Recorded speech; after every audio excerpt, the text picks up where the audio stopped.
Assalamualaikum warahmatullahi wabarakatuh. Selamat malam Sobat Kumis. Gimana kabarnya malam Jumat ini? Semoga dalam keadaan yang sehat walafiat ya di rumah. Amin.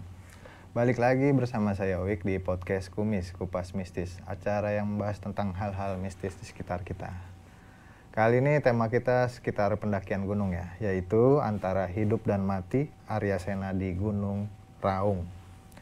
Dan saat ini telah hadir di studio kita tamu sekaligus solo hiking dan pendaki senior. Mari kita sambut Kang Arya Sena. Kang Sena, apa kabar? Alhamdulillah. Baik. Lagi sibuk apa nih? Lagi nyusun novel.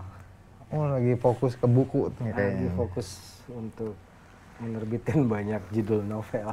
Tapi kalau berarti berhenti dulu nih naik gunungnya berhenti dulu atau? Ya, sementara dihentikan dulu karena kita harus punya koleksi buku-buku yang bisa untuk dijadikan pegangan lah di hari tua gitu. Amin. Kalau naik gunung udah puas banget, alhamdulillah. Udah puas banget ya. Iya. Kalau konten YouTube-nya masih jalan, Kang? Ya, kadang jalan ya, walaupun tidak seperti kemarin gitu. Berarti benar-benar mau difokusin ke nulis dulu ya? Betul, kita mau fokus untuk menulis dulu. Tapi selama ini bukunya ini sistemnya PO atau gimana nih Kang, kalau boleh tahu nih Kang?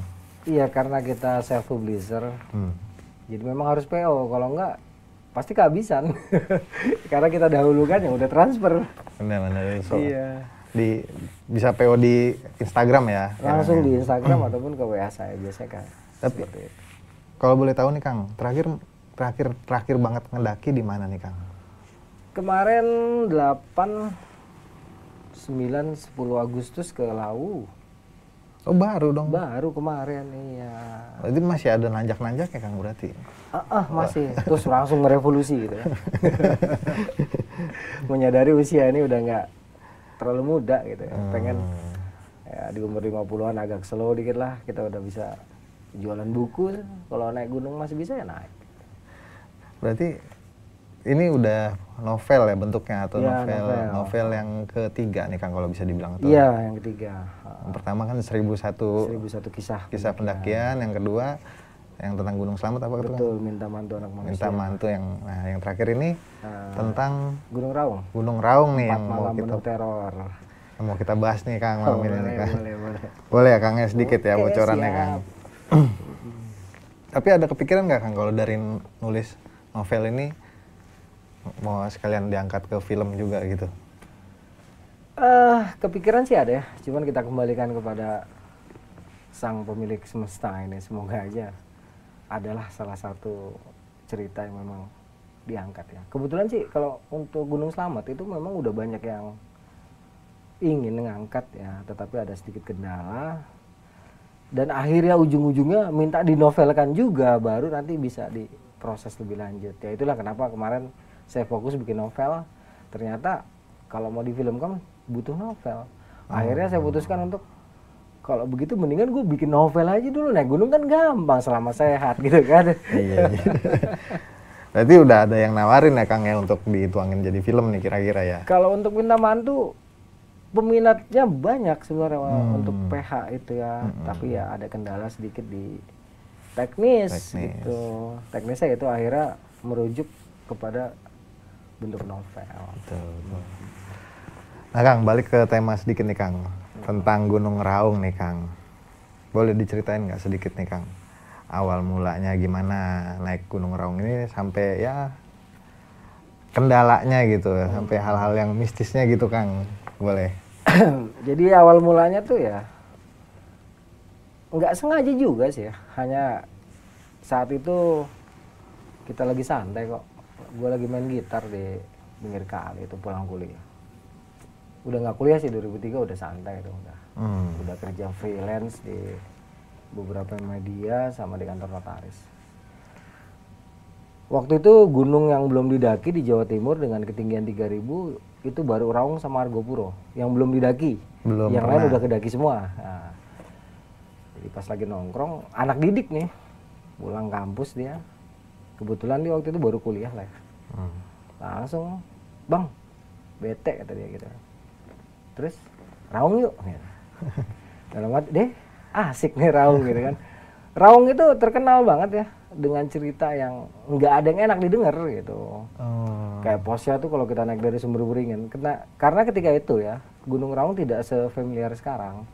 Dulu nggak begitu terkenal mas. Kalau sekarang kan terkenal banget, dulu nggak. Jadi waktu itu kita tahu cerita Raung tuh cuma ada pos Pondokan Mayit, pos Pocong, pokoknya nama posnya aja tuh nggak ada yang enak. Namanya juga udah angker ya. Terus kalau kita nanya sama senior-senior itu, oh jangan deh, aneh-aneh gitu ceritanya kan. Ya kita pendaki gunung itu nggak ada urusan sama setan kan mas. Ini awalnya nih ya. Iya gitu, tertarik karena ceritanya yang sangar lah. Berarti penasaran juga nih Kang berarti sebenarnya, maksudnya masa sih gitu mau. Iya, satu penasaran, kedua gunung ini nggak familiar. Nggak familiar. Tapi saat itu track record Kang Sena nih udah sering naik gunung ya, catatannya gitu atau? 2003 itu paling baru 100-150 kali naik gunung lah. Udah sering itu kan, bukan paling namanya Kang. Iya baru-barulah itu. Lanjut nih Kang, berangkat berarti dari Banyuwangi atau kemana nih? Ya kita waktu itu patokan Sumber Beringin ya. Sumber Beringin. Ya, karena jalur yang familiar hanya Sumber Beringin, hanya Sumber Beringin. Oke, berarti Surabaya ya atau? Kita nanti ke arah Bondowoso sebenarnya. Bondowoso ya. Itu minim banget literasi yang kita bisa dapat. Dulu. Iya saat itu. Kalau sekarang kan Raung lewat kali baru orang bisa semua. Iya. Dulu literasi hanya keluar lewat Sumber Beringin ataupun lewat Glenmore. Itu semua serba samar. Oh gitu. Tapi ya namanya kita pendaki, kalau udah niat jalan literasi nanti bisa kita gali. Sepanjang perjalanan itu kita punya mulut, cari telinga, informasi. kita akan terus gali literasi sebanyak-banyaknya. Jadi tetap berangkat. Singkat cerita besoknya nih langsung berarti nih Kang? Langsung berangkat. Dulu kan bisa dadakan naik kereta. Oh iya benar. Setiket hari ini bisa berangkat. Nggak dapat kursi juga nggak ada masalah kan. Iya bisa duduk di bordes. Berangkat sampai sono Kang? Malam atau pagi? Kita berangkat sore dari Senen sampai Gubeng itu pagi ya, sekitar jam 7 atau jam 8. Jam 7, jam 8 ya. Berarti lumayan perjalanannya ya. Ya saat itu kereta ekonomi jangan ditanya. Banyak berhentinya ya? Ya banyak disusulnya. Nah selama baru nanjak itu biasa aja atau gimana Kang? Maksudnya emang udah ada rasa di awal sampai kaki gunung atau gimana tuh? Ya jadi tujuan awalnya kan ke Sumber Beringin. Kita sendiri itu waktu itu nggak suka naik bus. Jadi ke Sumber Beringin itu kita tahu kan Bondowoso. Nanti kita akan turun di Rogo Jampi ceritanya. Oke. Nah dalam perjalanan dari Gubeng ke Rogo Jampi kita naik kereta apa namanya kereta Sri Tanjung. Di dalam kereta kita ketemu ini ya anggota TNI. Beliau ini kalau nggak salah Babinsa ya. Ngasih tahu ada jalur baru di daerah Kali Baru. Saat itu beliau bilang jalur Pataka. Saat ini terkenal dengan nama jalur Pataga. Sudah sangat terkenal. Dulu 2003 ini jalur baru-baru dibikin mas. Ini baru nih berarti nih. Jadi sepanjang perjalanan itu kita dapat info nih dari beliau. Kebetulan dia anggota TNI. Loh valid dong informasinya. Iya A1. Oh iya A1 ini kan saya bilang sama teman saya. Ntar dulu sebelum Beringin jalur baru nih masih perawan coy gitu kan. Berangkat nih akhirnya ke situ. Akhirnya kita banding setir, nggak jadi Sumber Beringin. Kita nggak turun Rogo Jampi, kita turunnya di Kali Baru. Oke. Tuh. Berarti masih sepi dong Kang waktu itu. Kan nggak ada yang tahu kan berarti? Ya yang tahu tuh yang baru buka aja anak-anak Pataga. Kalau kata Pak Kadus, kemarin juga kita baru kontak-kontakan lewat virtual. Saya live, beliau masuk. Memang saya pendaki rombongan kedua setelah pembuka jalurnya itu gitu. Menurut beliau gitu ya. Buka jalur Babinsa lah gitu itu. Enggak, yang buka jalur itu Pataga. Pataga Surabaya di tahun 2002. Nah, tim kedua yang datang ke sana setelah mereka itu saya. Dan saya cuma berdua, Mas. Itu nggak tahu apa-apa tuh Kang ya awalnya Kang ya. Udah pokoknya lewat situ jalur baru. Jalur baru, kita akhirnya turun Kali Baru. Lagi-lagi setiap informasi yang harus kita cari, sekecil apapun itu yang kita dapatkan, itu pasti sangat berguna. Itu salah satu filosofis kita kalau di jalan. Informasi sekecil apapun akan sangat berguna, makanya kita akan gali terus. Di stasiun kita gali lagi, ternyata ada tukang ojek juga yang paham, pernah dengar gitu kan. Oh iya betul mas, setahun yang lalu baru dibuka jalur Pataga. Nah, ketika sama tukang ojek benar ngomongnya Pataga. Terus itu bisa sampai puncak sejatinya, Mas? Bisa katanya. Yang naik berarti kan yang merawalin baru baru dua tim. Dua tim. Satu tim besar, kedua saya tim kecil yang berdua. Dua. Nah, itu info dari tukang ojek makin valid tuh kan. Kalau saya belum pernah naik, Mas, cuma saya dengar cerita gitu kan. Oke, Mas. Terima kasih. Besoknya baru kita ke Pak Kadus. Diantar sama Mas Yudi ini namanya. Nah, di Pak Kadus baru dapet info baru. Apa tuh? Loh, Mas, sampean mau naik Raung cuman berdua. Udah jangan gitu. Karena di sana kan Madura kan. Jangan, Mas. Sini masih banyak peri katanya. Apa itu peri, Mas? Peri itu cewek cantik tapi terbang-terbang ada gitu kan. Loh, kalau itu biasa, Pak. Kalau cantik-cantik ya tak nikahin malah gitu kan. Woi, sembarangan kamu gitu. Iya, udah diam lah gitu. Terus di sini masih banyak singo katanya gitu. Singo itu penyebutan untuk harimau Jawa. Kita percaya nggak percaya, menurut sumber, menurut data yang valid yang kita paham, harimau Jawa itu pada tahun 1981 sudah dinyatakan punah. Tapi warga di bawah kaki Gunung Raung mengatakan mereka masih banyak. Saya pikir asumsi aja nih, nggak taunya dibawain korban yang habis diserang. Oh, ada? Ada warga. Ini Mas, ini warga saya, ini untung hidup ini. Oh, kirain ini doang, maksudnya ya cerita mistis gitu masuknya. Harimaunya bukan harimau beneran, ternyata harimau masih beneran ya. Harimau beneran. Lanjut, Kang. Jadi di rumah Pak Kadus itu selain kita dipesenin di sini masih banyak peri, mungkin kalau bahasa kita kuntilanak kali ya. Iya, kalau juga ada beberapa makhluk mitologi yang berkaki besar, juga bertubuh sangat besar, dan itu suka merusak lahan warga. Loh, ini pengakuan mereka ya. Kalau saya memang nanti akan menjumpai itu hanya bentuk suara. Nanti pas pendakian. Terus juga nanti dipesankan oleh mereka, terutama oleh Pak Kadus ya. Pak Kadusnya masih hidup kok di daerah Kalibaru sana, Wonorejo. Nama dusunnya tuh Wonorejo. Pada tahun 2003 beliau ini yang menerima saya, dan saya yakin beliau pasti masih ingat sama saya. Karena cuman anak Jakarta, cuman berdua nekat naik Raung. Pada saat Gunung Raung itu masih belum tenar kayak sekarang. Dipesenin sama beliau, nanti kalau di tengah jalan nemu tanduran tuh tanaman ya. Kayak jagung, terus telo tuh apa? Singkong ya? Singkong apa? Singkong. Singkong ya. Kalau ketemu kayak gitu-gitu jangan dipetik, jangan diambil gitu. Apalagi kalau jagung, itu kan bentuknya emas. Tapi kalau dikasih nggak apa-apa. Saat itu kita dengar ceritanya ya, waduh anjir nih Raung nggak ada enak-enaknya. Sesuai lah dengan apa yang kita dengar di Jakarta gitu. Ya, tapi lagi-lagi kita udah sampai sana gitu. Awalnya sesepuh desa, termasuk Pak Kadus itu nggak mengizinkan, Mas. Jangan kalau cuman berdua naik Raung, bahaya. Jadi udah warning lah ya. Udah warning. Cuman ketika itu kita jawabnya simpel juga. Memang secara fisik kami berdua, Pak. Tetapi sesungguhnya kami hadir di sini karena Allah. Kami bersama Allah dan Rasulnya. Juga dengan para malaikatnya. Insya Allah segala sesuatu yang sudah Allah izinkan untuk terjadi, maka terjadilah. Segala sesuatu yang akan terjadi di sana juga urusan Allah, bukan urusan saya, bukan urusan Bapak. Hidup mati Allah yang ngatur. Langsung. Kalau begitu silahkan berangkat. Apa kendala awalnya nih Kang, kalau boleh tahu nih Kang, maksudnya? Kendala awal semua yang bercerita tentang kondisi jalur itu pun dengar dari cerita. Cuman cerita nih ya. Nah, jadi cerita. Kendala kita di situ. Tapi itu informasi. Jadi ketika kita mau mendaki gunung dengan kondisi jalur yang masih perawan, yang masih virgin itu, kita harus tahu informasi air. Jalur air berarti ya? Bukan jalur air, tempat di mana kita bisa dapat air. Karena air ini sumber utama untuk mendukung proses sukses atau tidak suksesnya pendakian kita. Air. Nah, ini air dari semua sumber yang kita tanya, yang A1 ini, semua mengatakan Raung sulit air, hanya ada air di bawah. Tetapi kondisi jalur mereka katakan cukup jelas, walaupun harus dibabat.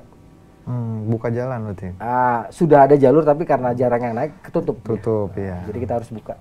Nah itu kendalanya, waktu pastinya mereka nggak tahu nih. Ada yang bilang 3 hari, ada yang bilang 4 hari, ada yang bilang 5 hari. Karena kan semuanya cerita dari mulut ke mulut, terutama mungkin dari teman-teman dari Pataga yang menyampaikan. Jadi yang sampai ke kita ini ya cerita. Jadi kita harus mengasumsikan ketika itu ya. Kita harus bisa memperkirakan sendiri dengan turun ke lapangan nanti. Oke. Nah dari lapangan inilah nanti kita melakukan orientasi medan, kita mempelajari kondisi medan, dia punggungan sempit, dia punggungan lebar. Nanti dari situ kita bisa tahu kalau dia punggungan sempit, banyak sumber air, tapi pasti curam, sulit kita untuk dapat. Kalau dia punggungan lebar, kita nanti akan kesulitan membaca jalur atau trek pendakian apabila kita lost kondisi jalurnya. Karena kita harus lambung kiri, lambung kanannya agak luas. Nah itu namanya resection, kita menguji punggungan yang sedang kita jelajahi dengan cara kita mengetahui kiri kanan kita lembah, kita kuncilah punggungan kita. Itu namanya resection, ngunci punggungan tempat kita biar bergerak. nyasar lah ya. Nah, supaya pegangan, walaupun gak ada jalan, selama itu punggungannya jelas, nanti kita bisa bikin jalan, ketemu jalan lagi gitu. Kan ada ilmunya. Iya.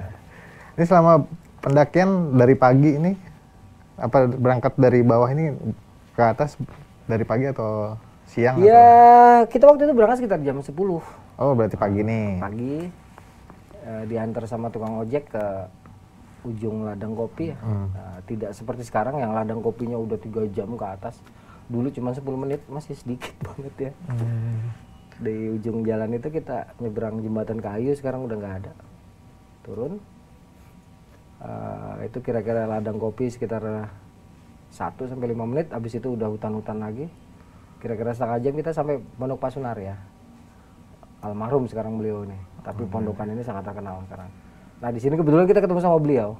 Oh masih ada saat itu? Saat itu 2003 beliau masih gagah. Lagi-lagi saya kalau ngeliat orang yang dicari apa? Literasi. Karena ini daerah kita masih full tanda tanya. Jadi untuk membuat kita meyakini bahwa pendakian ini memang bisa kita lakukan, kita harus gali informasi sebanyak-banyaknya. Gitu. Ketika ketemu Pasunaria, tanya lagi, teknis, non teknis, mitos ataupun fakta. Kita tanya semua, ya karena kita ini yang namanya pendaki gunung, ada yang namanya istilah adat istiadat setempat harus kita hargai. Oh iya. Nah, itulah yang kita tanyakan sama beliau. Ada apa aja di sini Pak? Woi di sini ada singo katanya, hati-hati. Jangan bakar-bakaran kalau malam. Gitu. Kalau bisa malam jangan bergerak karena belum ada pendaki yang mendaki setelah dari Pataga baru kalian ini. Jadi manusia yang naik setelah Pataga itu katanya ya, entah benar entah enggak, tapi kata beliau, juga kata Pak Kardus, juga kata tokoh masyarakat yang pada saat itu ada, memang katanya kita setelah dari Pataga itu katanya. Karena waktu itu kan kita cuma berdua. Ya di situ kita dikasih tahu tuh sumber air, kita ambil sumber air. Tapi tidak ada satupun yang memberitahu kondisi jalur, kemiringannya berapa derajat, antar posnya berapa menit. Itu semua masih tanda tanya besar yang harus kita jawab dengan berjalan di sana gitu. Iya. Kabarnya nih Kang, di kerajaan di Gunung Raung itu ada kerajaan Macan Putih gitu Kang. Apa ada cerita mistis lain saat itu nih sebelum Akang berangkat? Kalau itu saya nggak tahu malah ya. Oh, itu kerajaan Macan Putih, Macan Hijau, Macan Merah saya nggak ngerti ya. Tetapi kalau cerita mistis ya, karena memang di Indonesia ini mistis dan mitos itu udah menjadi bagian ya konsumsi dari budaya kita kan. Iya benar. Kalau pengalaman pribadi saya memang di sana dulu ya ketika itu memang tempatnya karena kan jarang dijamah manusia saat itu Raung. Yang saya tahu memang di sana banyak sekali peri, wanita-wanita cantik, tapi ya mereka gitu. Ambang. Iya terbang gitu kan. Tapi cantik bener Kang. Cantik tapi pucet-pucet. Iya nggak ada yang enak dilihat lah ya. Tetap enakan lihat istri. Halal. Jadi kalau boleh tahu nih, mulai kapan nih Kang Sena nih ngerasa udah mulai agak aneh gitu? Iya sejak malam pertama. Berarti nanjak dari jam 10 ke atas. Bermalam nih. Malam pertama. Ini belum nyampe puncak nih, Kang. Masih jauh. Masih jauh. Masih jauh, ini masih di bawah. Sekarang itu sebelum camp 2 lah ya. Kalau sekarangnya itu kira-kira 10 menit sebelum camp 2. Karena kan saya cukup sering juga naik Raung. Oke. Di situ banyak pohon kirai lah. Mungkin buat pendaki Raung tahu lah ya tempat kirai. Kirai itu pandanutan. Nah, saya ngebase di situ tuh. Ya di awal-awal kita pendaki ya selalu kalau masalah ngomongin setan. Tapi kan nyali itu yang namanya berani itu kadang ada, kadang enggak, kadang kuat, kadang tipis. Nah, emang Kang Sena masih kadang kuat kadang tipis bukannya? Yang namanya manusia itu ada timbul tenggelamnya, itu loh. Kirain berani terus gitu. Malah, yang berani terus cuma Allah. Lanjut Kang, ada apa tuh Kang di situ Kang pertama kali? Ya Kang? awalnya sih nggak ada apa-apa, cuman feeling udah. Karena kan kita Hmm. punya apa ya, diberikan kekurangan itu bisa merasakan energi makhluk lain. Kelebihan itu Kang. Ya. Kekurangan malah. Kalau yang nggak bisa ngerasain kan enak. Iya, Nyantai dia. Apa yang terjadi Kang? Jadi lepas maghrib itu mungkin sekitar jam 6:30. Hmm. Kita lagi santai sih ngobrol ya. Hmm. Ya, nggak tahu sih ngobrol apa, yang jelas ke waktu itu saya baru, istri saya lagi hamil waktu itu ya, hamil muda. Oh gitu. Nah, istri saya lagi hamil sekitar 3 bulan. Bukan yang sekarang ya. Kalau ini baru ini. Jadi saya agak batasin omongan memang karena istri lagi hamil gitu. Kita ngomongin apalah. Tiba-tiba di atas tuh ada yang seng. Bener cewek gitu kan. Tapi dia terbang gitu kan. Masih santai kita, masih coba untuk santai. Ketika yang kedua, ketiga bareng zeng, teman saya langsung diri masuk ke dalam bivak, nggak banyak ngomong. Saya coba untuk tenang gitu, ternyata kok hawanya makin gak enak gitu kan. Oh gitu. Aduh, udah nih kopi taruh, rokok matiin, buru-buru saya masuk ke dalam juga. Kirain di dalam urusan aman doh. Iya. Ternyata kita merem, lah makin jelas. Jadi pakai apa ya? Jadi kayaknya 2 dimensinya udah kebuka gitu. Mata kasar kelihatan, kita merem ya makin jelas gitu. Jadi kan serba salah tuh. Itu saya dengerin aja, buset, makin lama makin ramai nih kan. Mungkin tuh cewek-cewek itu mungkin ngeliat kita kepo kali ya. Wah, ada cowok keren-keren lagi nih. Berarti nggak cuma satu gitu Kang? Banyak. Banyak. Maksudnya banyak itu 10-an kan? Lebih. Yang benar nih Kang. Serius. Pakai seragam gitu putih semua atau gimana? Nggak tahu deh. Pokoknya itu dari nada suaranya itu nggak mungkin 10-20, banyak gitu. Soalnya hampir di semua tempat ada gitu. Herannya mereka kan tidak ada yang menyentuh tanah. Tapi suara langkah kakinya kedengeran duk, duk, duk, duk, duk, duk, sekitaran kita itu. Ya rumpian ala kunti lah gitu. Rame itu, akhirnya kita minum CTM. Kebetulan saya kalau naik kan suka bawa CTM. Oh, buat gatel Kang atau gimana? Ya buat obat tidur. Oh gitu. Dalam situasi tertentu kan kita butuh istirahat yang cukup. Oh gitu. Harus dipaksa tidur. Apalagi kalau udah kita main manajemen mental, manajemen fisik itu harus. Oh iya. Dalam pendakian yang masih tanda tanya itu manajemen fisik kita harus bagus, terutama mengatur waktu tidurnya tadi. Makanya butuh CTM. Minum CTM kirain selesai urusan, enggak. Mimpinya mereka. Teman saya main mimpi basah pagi-pagi, buset banjir, ngapa lu? Banjir gua katanya. Kelar gua di apa namanya? Ya begitulah. Dia mimpi basah. Pagi-pagi, kalau saya alhamdulillah enggak. Berarti lanjut pendakian nih Kang. Di hari kedua nih berarti nih Kang. Hari kedua. Hari kedua nggak ada apa-apa nih Kang. Lanjut. Hari kedua justru ini yang paling menegangkan. Wah, ini belum nyampe nih ya, tetap ya, masih Belum, baru mau naik ya, nih. Baru sekitar 2 jam meninggalkan lokasi camp pertama kita. Heeh. Kan menurut info katanya nih ya, yang sekarang mendaki Raung, katanya mereka nggak ada yang pernah ketemu kera. Oke. Nggak ada yang ketemu monyet satupun. Tapi pada saat itu kita ngeliat monyet. Mungkin ada sekitar 5 sampai 10 ekor. Monyet biasa. Monyet biasa. Hmm. Itu ada di atas kita lah, kita lagi istirahat. Hmm. Nah di saat kita lagi istirahat, tiba-tiba mereka nih ketakutan. Ketakutan, bahkan ada yang sampai jatuh, jalan aja susah. Nggak tahu ngeliat apaan, takut banget ini. Pokoknya tiba-tiba burung terbang yang dibawa, tiba-tiba makhluk-makhluk yang ada di situ, entah monyet, entah burung, itu semuanya bubar berantakan. Masih terang nih Kang ya? terang. Oke. Nggak lama kita lagi bingung, tiba-tiba ada suara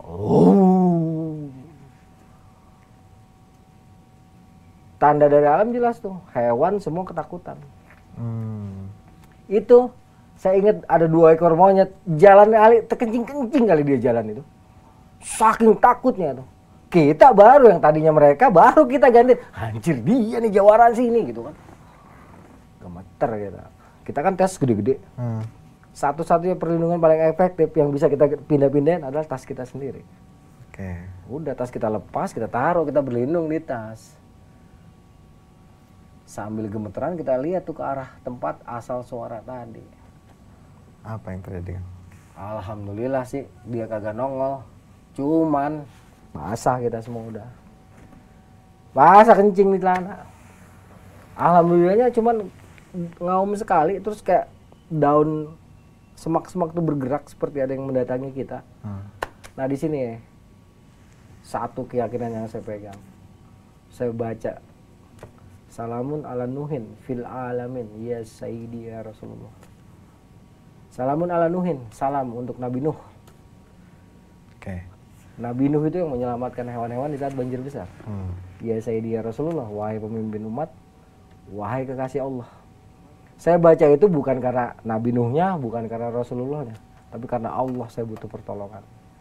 Saya baca itu benar-benar yakin seyakin-yakinnya. Alhamdulillah itu mundur. Berasa gitu ya, maksudnya kayak ada yang mundur gitu. Terasa, karena aura karismatisnya tuh menghilang. Kan tadinya kita gemeter walaupun itu nggak ada. Itulah Raja Rimba, betul. Bener-bener Raja Rimba itu nggak kelihatan bandanya, nggak kelihatan itu makhluknya. Kita udah kencing basah aku, full basah. Berarti rasa takut aja gitu ya, yang udah rasanya gitu. Nah justru itu ngelihat setan seumur-umur nggak pernah kencing di celana. Ngelihat dia nih, baru dengar suaranya, habis kencing kita. Itu ada 15 menit kita nggak gerak. Bikin tombak aja begini ya udah. Ini golok, ini tombak begini ya. Ini kalau dia datang ya udah dah makan dah. Laguan doang. Bawa senjata ya. Gila auranya. Bener-bener yang namanya harimau itu. Wah, gila. Jadi setelah udah enak baru kita lanjut. Tetapi sepanjang perjalanan ada aura yang seperti itu. Ngikutin Seperti iya ngikuti kita. Tapi kita nggak yakinnya kalau itu betul harimau. Harimau itu satu, nggak boleh kita munggungin. Kalau kita munggungin udah pasti diterkam leher kita.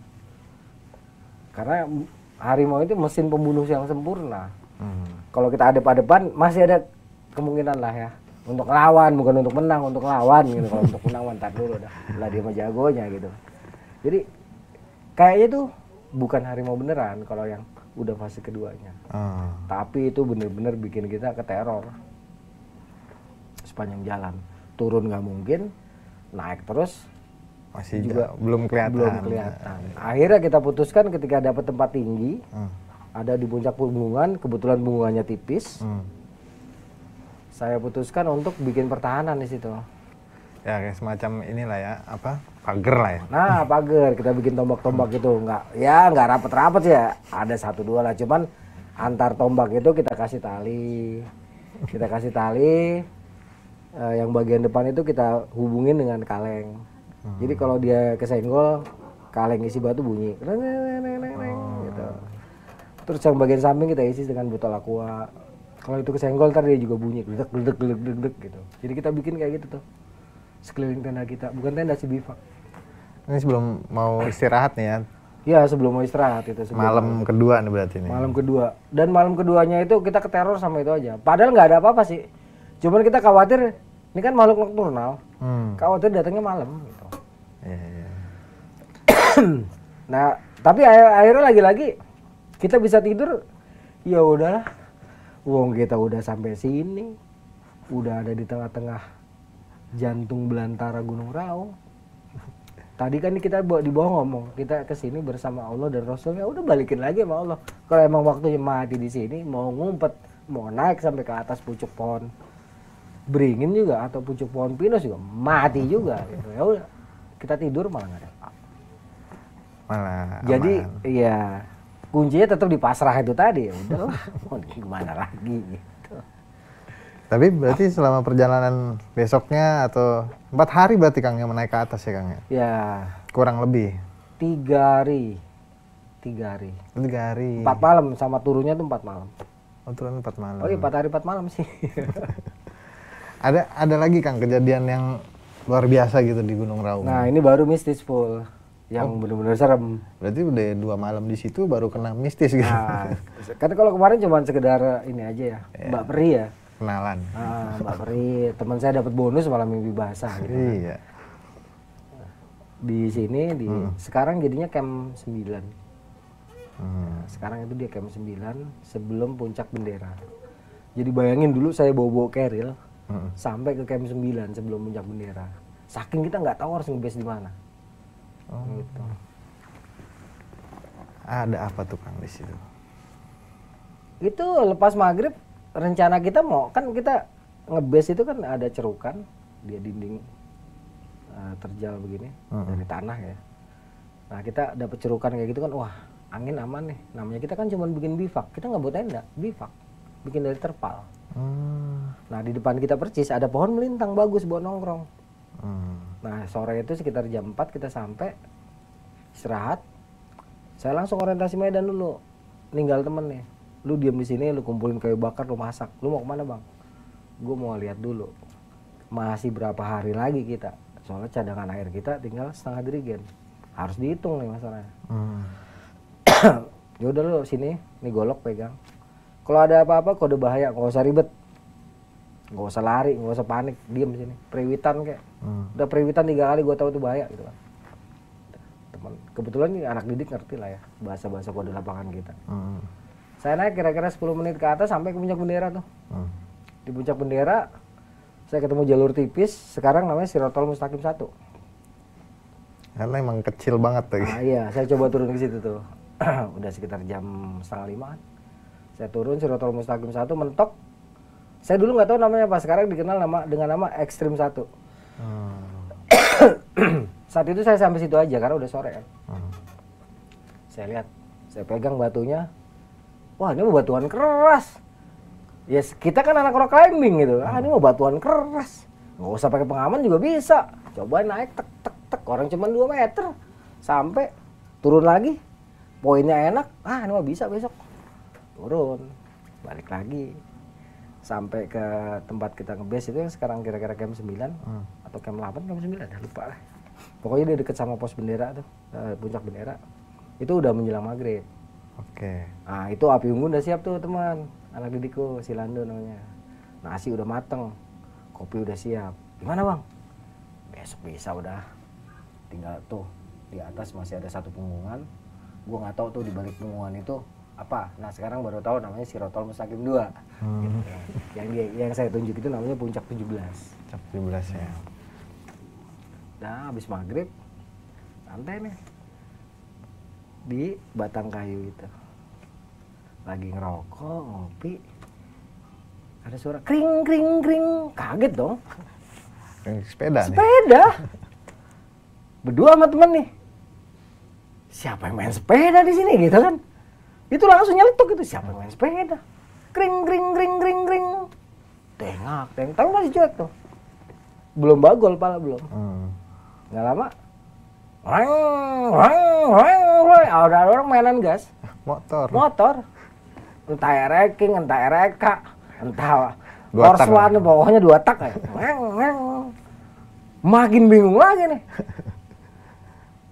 siapa yang main motor sih? Karena nggak mungkin lah ya. Waduh, udah jauh banget. Enggak, ini suaranya masalah bukan suara kayak yang pantulan jauh, bukan. Ini suaranya kayak deket gitu kan. Iya, kalau motor mungkin masih bisa lah pantulan dari jauh, tapi yang kering-keringnya ini lah. Terus nggak lama suara mobil. Brum, brum digas. Merinding nih pala. Langsung. Wah, nggak beres nih, langsung masuk ke dalam bivak kan. Masuk dalam bivak. Diam di dalam bivak. Nggak lama. Itu kayak apa sih, kayak lindu. Gitu. Kaget kan kita. Waduh, kena gempa di Raung gitu kan. Waduh, wah gempa nih bro, gempa bro. Pegangan kita terasa tuh. Nggak tahu apaan. Kaki. Kaki apa, Kang? Kaki orang. Kita cuma lihat kakinya dong lewat di depan kita tuh. Kelihatan. Padahal segitu gelapnya. Tapi bisa kelihatan sama kita itu bentuk kaki. Kan soalnya kita bivak ini kan nggak ketutup. Berarti gede banget ya. Itu kaki lewat. Langsung sama temen cabut golok, diem-dieman udah. Diam. Kita taburin garam. Bukan garamnya, bukan goloknya. Garam sama golok. Nggak ada apa-apanya kalau nggak ada Allahnya. Saya bilang, ini jarum pentul aja kalau ada Allahnya. Apa juga modar. Apalagi nih golok. Diam ya. Wah, baru seumur-umur kan biasa dengernya hihihi gitu ya. Ini mah kagak bang, bekakakan dia. Itu nggak tahu berapa lama. Berarti lama kalau nggak tahu berapa. Iya, kita nggak tahu berapa lama. Dalam artian karena kita udah super tegang, jadi kita nggak bisa memprediksi berapa lamanya. Dia baca-baca. Itu situasi kayak gitu gimana cara nyeritanya? Bener-bener tegang banget lah. Akhirnya kebetulan kan saya belajar ya sedikit lah ilmu-ilmu yang mungkin nggak dikuasai oleh orang gitu ya. Saya coba entah berapa lama tiba-tiba saya lihat badan saya sama teman saya gitu kan. Jadi saya lihat badan saya sendiri sama lihat teman saya nih. Teman saya lagi gemeteran aja dia megang golok. Dalam penglihatan saya itu ada tangan gede banget cuma tunjuknya doang masuk gitu, lagi dibacok sama dia. Ini dalam penglihatan saya di saat itu. Ketika itu saya langsung baca, ya Sayyidi ya Rasulullah, ya Sayyidi ya Rasulullah, ya Sayyidi. Nah itu suara ketawanya dia lama-lama keteken tuh sama suara itu tuh, sama suara selawat itu, tek tek, berganti sama suara selawat itu, jadi seantero gunung kedengeran. Jadi suara raksasanya hilang. Nah begitu selesai, saya bangun, ternyata udah 3:30 pagi. Padahal kejadiannya tadi jam 6:30. Saya ngerasa ya paling sejam, nggak nyampe. Iya. Gimana jelasinnya tuh? Nah makanya saya bingung. Begitu saya bangun, teman saya udah pingsan kan. Oh dianya pingsan. Udah pingsan, udah tidur, udah megang golok, tidur gitu. Saya bangun, saya keluar, udah nggak ada apa-apa. Udah enak. Nah, ya. Cuman ya itu. Ada bagian yang saya nggak paham kenapa kejadiannya sekitar 7:30 atau 7:30. Saya sadar-sadar ketika saya bangun itu udah 3:30. Kan kita bawa jam tangan. Iya berarti gitu. Kayak pindah dimensi ya Kang bisa dibilang atau Bisa gimana? dibilang nggak seperti itu. Gitu. Iya. Ya itu sengaja sih nggak dibuka semua. Gitu. Berarti novel aja ya. masih ada lagi Kang sebenarnya. Enggak, kejadian itu sebenarnya panjang. Cuman saya nggak buka semua lah. Berarti di novel lebih lengkap nih ya. Aja nanti ya. Lebih seru nih. Insya Allah lebih seru. Sobat Kumis tuh kalau mau baca lebih lengkapnya silahkan lihat IG-nya Kang Arya tuh. Lagi buka PO Kang, udah buka belum? Belum selesai. Belum karena belum selesai ya. Kang, ini buat pertanyaan aja nih Kang. Kenapa sih kalau yang saya tahu gitu pendaki luar itu jarang ngelihat yang begitu-gitu, sedangkan kalau pendaki Indonesia tuh lebih banyak gitu cerita mistisnya. Ada penjelasan nggak Kang di sini Kang? Apa yang Sobat Kumis belum tahu kali mungkin atau gimana? Iya ada, ini kan perbedaan pandangan ya. Oh. Jelas perbedaan pandangan tuh akan menghasilkan perbedaan sudut pandang itu jelas akan menghasilkan perbedaan pandangan gitu ya. Kebetulan memang di sana hal-hal seperti ini nggak terlalu dianggap gitu. Sebenarnya ada sih ya kalau misalnya mau digali lebih dalam ya di internet. Hanya saja ini tidak viral lah di sana, tidak terlalu diangkat kejadian-kejadian seperti ini. Berarti tapi orang-orang luar negeri itu tetap nemuin yang gitu-gitu. Kemungkinan besar mereka pasti nemuin, tapi mereka menganggapnya dengan ini aja, dengan realistis aja gitu. Mereka menganggap memang entitas itu ada, tapi mereka tidak perlu menceritakannya, tidak perlu membagikannya seperti kita, karena kan bukan budaya mereka. Oh iya, gitu. benar. Kalau kita memang kan selain konsumsi juga memang budaya gitu. Tapi kan dengar-dengar Kang Sena ini kan suka jadi ini ya tour guide ya untuk naik gunung gitu. Tour guide. Pernah ada cerita nggak orang bule gitu terus kebetulan lagi di antara sama Kang Sena lagi ngelihat yang gitu-gitu gitu. Iya mereka melihat tapi mereka bertanya dengan realistis loh itu ada apa itu? Kenapa dia bisa berenang di sini tanpa tenggelam gitu kan. Kenapa ada perempuan bisa duduk di atas pohon tanpa dia harus memanjat gitu. Oh gitu kan. Jadi mereka bertanyanya dengan realistis, bukan melihatnya hantu, karena kan tidak ada gambaran dari kecil ya. Mereka tidak punya gambaran soal hantu-hantu yang ada di Indonesia. Mungkin kalau Dracula mereka paham. Gitu kan. Atau voodoo mereka paham, tapi kalau di sini kan enggak. Jadi ketika melihat yang kayak gitu, mereka hanya merasa aneh aja. Kenapa gitu perempuan kok bisa ada di pucuk pohon cemara gitu. Tanpa harus jatuh. Itu tanpa ada rasa takut sama sekali, karena dalam sistem pendidikan mereka, dalam sistem budaya mereka, hantu-hantu yang seperti kita ini mereka nggak kenal. Jadi wajar kalau mereka nggak takut gitu. Beda mungkin kalau mereka di negaranya dengan hantu-hantu yang biasa mereka kenal, pasti ada tekanannya secara psikis. Cuman perbedaan itu aja sih sebenarnya gitu lah. Tapi lucu juga ya Kang, maksudnya malah nanya gitu. Iya, karena mereka bingung kan, mereka nggak tahu, mereka taunya cuma Dorokulo, alias Dracula gitu kan. Dorokulo. ada ini. Atau vampire gitu kan. Kang, kalau boleh tahu nih, Kang Sena nih paling suka gunung di Indonesia tuh kan udah banyak nih nanjak gunung. Paling suka gunung apa Kang? Saya pribadi senang Rinjani.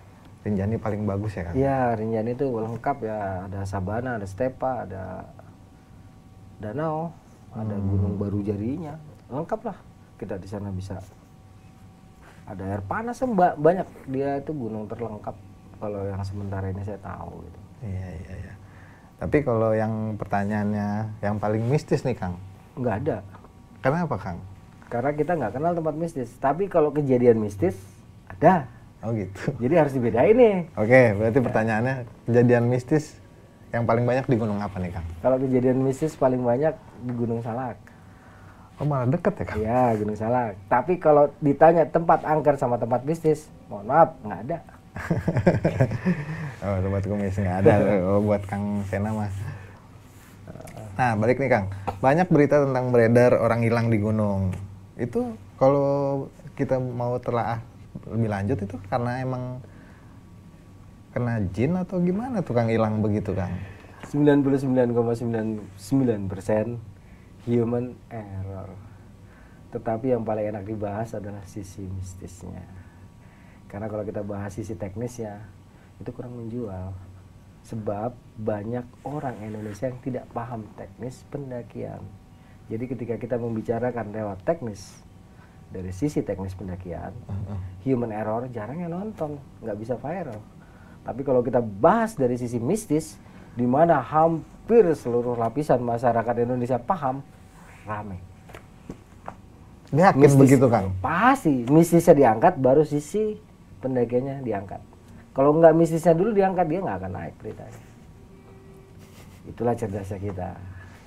Angkat mistisnya, baru masuk yang lainnya. Jadi 99,9% itu human error. Ketidakmampuan membaca medan. Awalnya seperti itu ya? Ya, karena minim pengalaman, minim ilmu. Jadi naik gunung itu kegiatan yang mengundang dan mengandung resiko. Jadi persiapkanlah ilmunya dengan baik, persiapkanlah logistiknya dengan baik, persiapkanlah alatnya dengan baik, persiapkanlah mentalnya dengan baik, persiapkanlah fisiknya dengan baik, dan persiapkanlah pendanaannya dengan baik. Jangan gara-gara pengen Instagramable, viral, sembarangan. Jadi 99% orang yang tersesat di gunung pasti adanya di lembah atau dia jahit punggungan. Dalam artian dia pindah punggungan bisa banyak. Karena ketidakmampuan dia untuk membaca punggungan. Seperti saya bilang, dalam pendakian itu kita harus bermain di punggungan, haram main di lembah. Nah ini kok bisa sampai ganti-ganti punggungan, kan udah ketahuan nggak ngerti ilmunya. Jadi kalau di gunung hilang itu, gunung itu kerucut, makin ke bawah makin besar, makin ke atas makin kecil. Kalau dia makin ke bawah makin besar. Iya, target pencarian kita namanya karpak ya, satu karpak 600 meter, tinggal dikali di berapa karpak diperkirakan kan gitu. Oh, Sobat Kumis, berarti memang nggak semua berhubungan dengan mistis ya Kang ya? Enggak, mistis ada, cuman yang dibesarkan mistisnya tetap 99,9% human error. semua kejadian itu baru mistis. Tapi yang enak diangkat mistisnya. Iya, tapi kan kalau kita dengar sendiri gitu dari orang-orang yang alhamdulillah selamat dari nyasar di gunung gitu. Pasti pas pulang bawa ceritanya ya udah mistis gitu. Apakah mereka berhalusinasi atau Enggak. gimana nih Kang? Karena memang yang 1% ini bisa jadi sangat besar pengaruhnya. Karena ada di mindset. Oh gitu. Iya. Padahal ya kalau gampang sih di gunung gitu ya. Dia dibilang gampang enggak, dibilang susah juga enggak sih. Ya. Ada yang namanya stop, sit down, thinking, observe, planning. Itu kalau kita ada apa-apa, sit down, duduk, bikin relax. Ada coklat, makan coklat. Biar kata depan ada setan lagi gelantungan mondar-mandir, jangan bergerak dari lokasi, diam. Jangan bergerak selangkah pun, diam. Sambil nikmatin aja udah apa, ngerokok, santai, sampai relax. Tenang, yakin, ini kondisi gua emang nyasar, kondisinya, situasinya udah bukan di alam gua yang real. Di sini ada gangguan goib, udah diam. Udah tenang.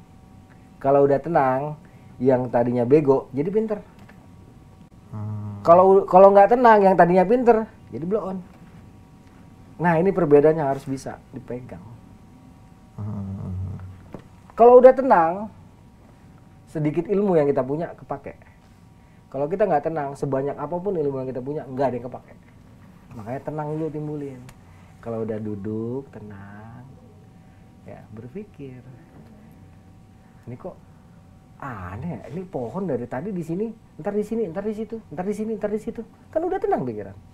Oh, ini nggak bener nih.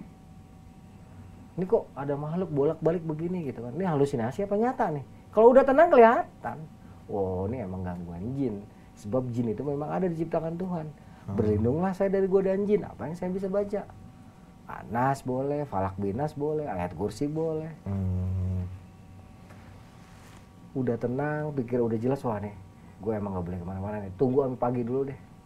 Gue berlindung aja sama Allah. Jangan bergerak. Yang payah itu udah tahu keadaan kayak gitu, terus aja jalan. Ya makin gak ketemu lah. Habis ya berarti staminanya gitu kan. Staminanya habis, syukur-syukur dia masih hidup. Nah, itu kan. Baru kalau udah pikir, oh iya nih ada gangguan goib, posisi gue kayak gini. Baru planning. Ya udah gue besok pagi-pagi aja dari jalan, kalau matahari udah terbit, udah hari ini gue iket lah tangan gue apa gimana. Pokoknya jangan bergerak. Kalau udah planning baru. Ya udah observasi baru planning, mempelajari situasi dan kondisi kita, baru kita merencanakan. Kalau udah tenang, kita datang dari mana, bisa sampai sini, biasanya ketemu lagi tuh jejaknya. Kan yang payah kalau kita nggak tenang, jejak depan matanya nggak kelihatan, Mas. Gitu. Tapi kalau kita tenang, lah ini bekas gua jalan nih, kelihatan. Lah itu kan kita praktekin, kita simulasiin sama siswa-siswa kita di saat pelantikan. Kita taruh mereka random, taruh di lembah, taruh di sini. Sengaja jejaknya kita, waktu mereka mau kita taruh, jejak mereka kita tegesin. Kita tinggal mereka semalaman, tapi kita tungguin. Tapi mereka rasanya sendirian. Nah di situ kita didik ketenangan mereka. Ketika mereka udah tenang, mereka bisa lihat jejak kembalinya. Cuma yang nggak tenang panik, wah kemana-mana bang. Di situ kunciannya. Oh, Gitu. sobat kumis Jadi bisa jangan ya. setan mulu disalahin, kasihan setan, buseng. Tapi Kang berarti cerita di Salak banyak ya Kang ya? Ya banyak. Dan belum jadi novel nih ya? Belum. Berarti masih ada nih novel-novel berikutnya nih untuk diceritain. Insya Allah saya akan mendedikasikan untuk menulis. Kang, boleh tahu nggak Kang? Kalau buat bocoran sedikit nih, di Salak itu yang paling mistis kayak gimana Kang kejadiannya Kang? Salaka ya, Perak, gunung yang penuh kilau. Kalau pengalaman saya pribadi, ya tentunya akan berbeda dengan ahli supranatural atau yang lain-lain. Karena kan saya hanya pendaki. Kalau buat saya itu yang paling mistis, yang saya rasa betul-betul menggetarkan. Di saat saya nemu jenazah, Iya. saya dapat jenazah di tengah jalur, saya hanya berdua dengan rekan saya. Saya membagi dua. Jadi saya bagi tugas waktu itu. Ini kesalahan fatal. Jadi pelajaran buat saya. Teman saya turun ke bawah untuk nyari bantuan, sementara saya nunggu jenazah sendirian. Ternyata teman saya masuk ke Kampung Bunian, saya pun nungguin jenazah yang fake, bukan jenazah juga. Jadi ketika pagi-pagi kita saling ketemu, kita berantem nyari jenazahnya nggak ada. Saya juga nanya, mana orang kampung yang lu bawa? Katanya lu bawa orang kampung. Nah lu mayatnya mana? Kok mayatnya hilang? Lu nggak tanggung jawab lu. Padahal itu mayat kita pagerin, pakai kayu beberapa terus kita taliin. Kalau memang ada hewan buas, ya mungkin babi hutan ataupun sejenis kucing besar ngambil, pasti tali yang saya buat rusak dong.